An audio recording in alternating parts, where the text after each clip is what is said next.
తన ప్రజలను వారి పాపములను ఆయన రక్షించాడు, కానీ యేసు పేరు నువ్వు పెట్టాలని యేసేపు చెప్పాడు. మరి గొల్లలకి ఏం చెప్పాడు? గొల్లలకి ఏం చెప్పాడంటే లూకా 2:10లో ఇదిగో మీరు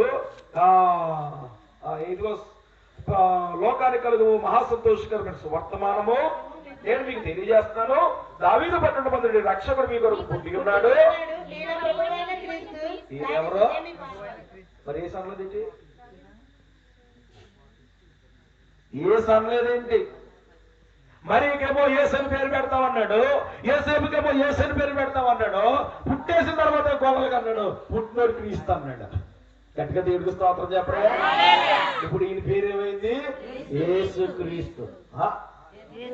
అది అంటే చెప్పండి ఏం చెప్పాడు? మీకు క్రీస్తు పుట్టాడు.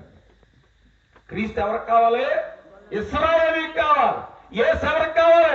మనకు కావాలి. గట్టిగా దేవుడికి స్తోత్రం చెప్పాలి. హల్లెలూయా, హల్లెలూయా, హల్లెలూయా. కనుక యేసు ఎవరు? కనిపించే రూపం. క్రీస్తు ఎవరు? లోనున్న ఒక రూపం. అది యేసుక్రీస్తు అంటే. మనిషి 2 అవతారాలు, ఒకటి బాహ్య పురుషుడు, 2 అది బాహ్య పురుషుడు యేసు, అంతర పురుషుడు క్రీస్తు. అప్పుడు ఆయన ఏమన్నాడు? యేసు క్రీస్తు. గట్టిగా స్తోత్రం చెబుతా. హల్లెలూయా, హల్లెలూయా. యుగములలో మరుగు చేయబడిన దేవుని నామము దేవుడే బయలుపరుచుకున్నాడు. ఎవరు బయలుపరుచుకున్నారు? మనకు ఎవరికి తెలియదు దేవుడు ఎవరో. దేవుడు ఎవరో తెలియక ఎన్నో దేవుడికి మొత్తం, ఎన్నో దేవుడిని పూజిస్తున్నాం, ఎన్నో దేవుడిని ఆరాధిస్తున్నాం.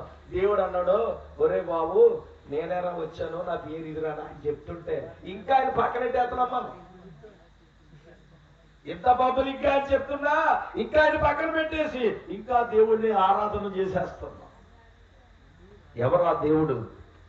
ఏమిటి ఆయన నామం? యేసుక్రీస్తు. ఎవరైనా యేసుక్రీస్తు, యేసుక్రీస్తు. కనుక దేవుడు తన నామాన్ని బయలుపరిచాడు. చాలా మంది ఉద్దేశం ఏంటంటే దేవుడు బయలుపరిచాడు, బైబిల్ వేశాడు. ఏం బయలుపరిచాడు? బైబిల్ బయలుపరిచింది. సత్యం చెప్పనా? యేసు పేరు దేవుడు తన నామాన్ని యేసును బయలుపరిచాడు.